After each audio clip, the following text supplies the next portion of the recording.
Hi everyone, it's Lauren. I hope you have all been having a really lovely May. June is here now, so it's time for summer.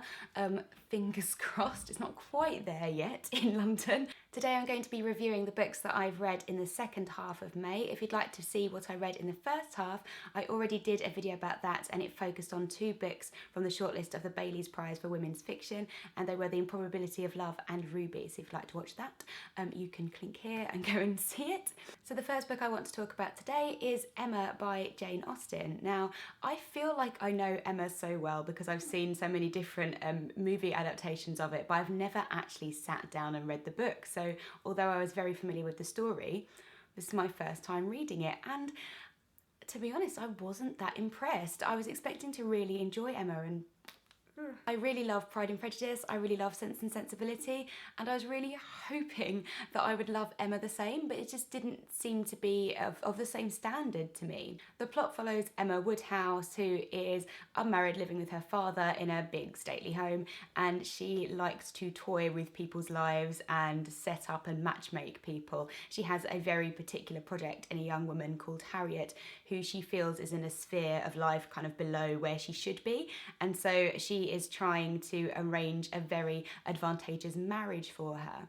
And that part of the story I really enjoyed. I thought it was really clever. It had all of the intricacies of a normal Jane Austen plot of people not really being who they seem, misinterpreting people's actions, and the intricacies of social situations and people falling in love.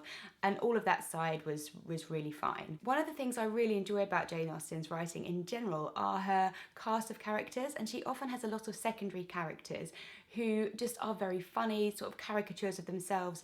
For example, the Bennets in Pride and Prejudice, or the Steele sisters in Sense and Sensibility, and they provide some depth and some padding to her stories and some comic relief a lot of the time. But the characters in Emma who are probably comparable to this, who are perhaps Mrs. and Miss Bates and Jane Fairfax, and Miss Bates talks all the time and takes over conversations, that bit I just found really boring and very much besides the point. And although in some of her other books, I've not felt that those scenes detract from the main point. I've more felt that they add something to the general story. When reading Emma and we got away from kind of the main arch of the story, I just felt really like, oh, can we just get back on track, please? I don't care about Miss Bates, I don't care about this. And I just found it very dull and a bit of a struggle to read, if I'm honest.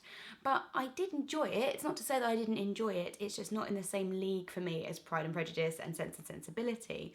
The reason I'm reading Emma is that it's going to be one of my next books that go through the page to screen process.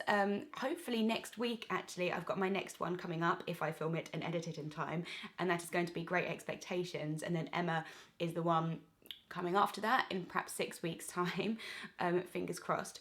But although I didn't really enjoy the book as much as I'd liked, I think that's going to be fine because I did like the main bones of the story. It was just these sort of side bits that irritated me.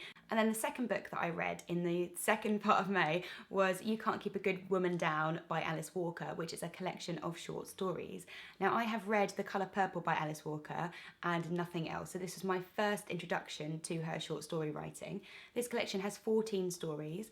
The ones at the beginning are maybe a bit shorter and very, very obviously fictional and more of a traditional short story in my mind. And then as you get through the collection, the second half of it, so maybe the last 3 or 4 stories, are a lot longer, and for me they really blurred the line between fiction and reality, and I couldn't tell some of the time whether this was actually Alice Walker writing about her own life and maybe it's more taking the form of an essay than a short story. Although all the characters were fictional, I suppose, or purported to be fictional, I really couldn't tell, so this was a really, really interesting collection. Nearly all the stories focus on 2 main themes, gender and race, and most of them focus on how those 2 things intertwine. But each of them approaches these issues in a really different way. There's a lot of talk about the relationships between black men with black women and black men with white women, and then white men with black women and white women with white women, and then white women and black women, and how each of those different traits make people's relationships very, very different. And something else that keeps coming out in here was a theme of rape, and how rape is used to exert power in really different situations depending on the races of the people involved. One of the things that really hit home for me was the discussion of why black women, or the black community in general, are very, very quick to defend a black man if he is accused of rape, because there's so much history and so much contextual history in people's minds of lynching and all the awful things that happened, and when people were accused of anything just as an excuse to lynch them or whatever. And these kind of things, I think, have a particular interest now, because this was written a fair while ago, and a lot of the stories in here are set around the time of the civil rights movement, or just after the civil rights movement, and the Black Power movement, and kind of everything that was going on at that time in the US. And as someone who was born after that time and in the UK, it's really interesting for me to not only see the thoughts that people were having at that time, but the context of those thoughts, so the history preceding that as well. The information in here is very, very interesting. The way she writes, and also the different perspectives she manages to write from, are also very interesting, and I really enjoyed learning about her perspective on life. So, but I can't really call these essays, so it's a really difficult one, and it blurs that in a really interesting way. An example of this is one of these stories focuses on a woman trying to convince her husband that as a black person and as a woman, she is in a much more vulnerable position than a black man or a white woman, because she's dealing with both of these issues.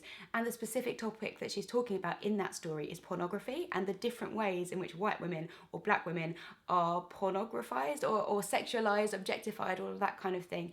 And she quotes from other people's essays and other people's books, and that forms a big part of the story. So to me, that's almost really Alice Walker commenting on these writings, but framing it as a short story, as fiction. So it's a really interesting device, but I don't know how to review it as a literary reviewer, if that makes sense. But really interesting, really, really pleased that I've read it. I also have In Search of Our Mother's Gardens, which is a much longer collection of short stories, and I think really essays, by Alice Walker. So I'm really looking forward to reading that after having this little introduction to her. So that's it for this video, just 2 quick reviews there. I am also reading the rest of the Bailey shortlist, so I will have another video up in a few days' time, looking at probably The Portable Veblen, The Glorious Heresies, and The Green Road by Anne Enright, if I read them in time.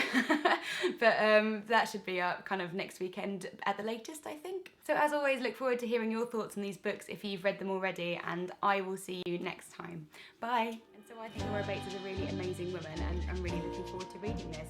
And at the same time as buying this, I sort of felt like I had to buy Everyday Sexism as well.